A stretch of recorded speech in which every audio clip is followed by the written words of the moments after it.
Assalamualaikum warahmatullahi wabarakatuh. Halo semua, perkenalkan nama saya Trisna Lepia dari kelas 11-9 dari absen 34. Di sini saya akan menjelaskan sedikit materi tentang apa saja faktor-faktor yang mempengaruhi adanya persebaran flora dan fauna di Indonesia dengan guru pembimbing Bapak Denny Haryanto MPD. Adapun beberapa faktor yang mempengaruhi adanya persebaran flora dan fauna di Indonesia, yang pertama yaitu faktor iklim. Faktor iklim adalah faktor-faktor yang disebabkan yang berkaitan dengan cuaca dan juga iklim di suatu wilayah yang mempengaruhi adanya flora dan fauna yang ada di wilayah tersebut. Unsur-unsur yang mempengaruhi faktor iklim antara lain yaitu suhu udara, kelembapan udara, sinar matahari, curah hujan, dan juga angin. Yang paling berpengaruh dalam persebaran flora dan juga fauna di Indonesia yaitu suhu udara. Semakin tinggi suhu udara suatu wilayah akan menyebabkan seberapa banyak tumbuhan dan juga hewan atau flora dan juga fauna yang dapat tumbuh di wilayah tersebut. Contohnya pada wilayah gurun, hanya beberapa tumbuhan dan juga hewan yang dapat hidup di wilayah gurun. Selanjutnya yaitu kelembapan udara, yaitu banyaknya uap air yang tergandung pada massa udara yang terkait kelembapan udara berpengaruh langsung terhadap pola persebaran tumbuhan dan juga hewan yang ada di suatu wilayah.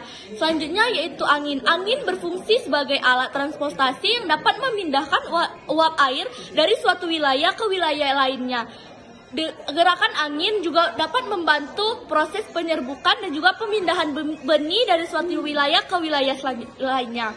Selanjutnya yaitu curah hujan.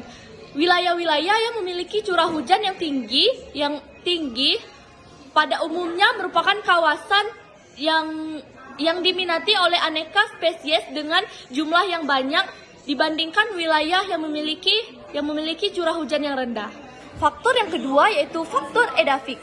Kondisi tanah yang secara langsung berpengaruh terhadap tanaman. Tanaman adalah kesuburan tanah.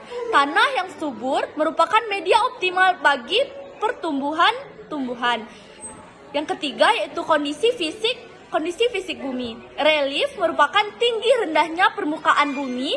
Relief muka bumi sangat mempengaruhi pola pengaruh penyinaran matahari. Semakin tinggi permukaan bumi, suhu udara juga akan semakin rendah. Yang keempat yaitu adaptasi, yaitu kemampuan hewan dan juga tumbuhan untuk menyesuaikan dirinya terhadap lingkungan. Yang kelima yaitu seleksi alam, merupakan kemampuan alam untuk menyeleksi organisasi yang dapat hidup di dalamnya. Jika organisme itu berhasil melalui seleksi alam, berarti organisme tersebut mampu menyesuaikan dirinya terhadap alam tersebut. Yang keenam yaitu tekanan populasi.